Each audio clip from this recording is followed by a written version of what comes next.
Yan, dito ako nabili ng mga broken na tiles. Napakarami kaya nang nababasa.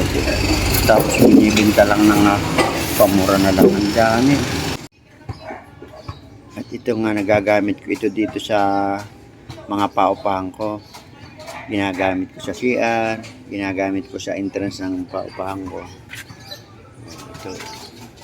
So, nabibili ko lang ito ng mura lang kasi nga may damage na. Ayan, mga nabibili ko. So, marami akong pinagagamitan dahil ako rin nga ang gumagawa nitong aking paupahan at ina-upgrade ko. So, medyo nakakatipid ng malaki kung ikukumpara doon sa mga buo na bibilihin.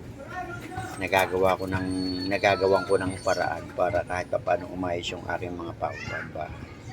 Sa mga bilihan ng tiles, normal na itong ganito may mga damage. Ito, gagamitin ko naman ito dito sa pinaka-poste niya. Yan, ito dito ko ilalagay kaya tinitiktik ko. Kasi hindi ito kakapit kapag hindi tiniktik. Kasi ito may masilya na.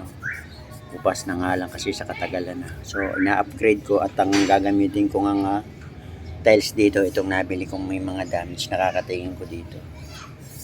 Yan. Buhay kasi ng tao kapag masipag ka at matyaga ka, yun ang magtuturo sa'yo para matuto kang dumiskarte. Kagaya nung ginagawa ko nga dito sa mga paupahan ko dito sa Quezon City.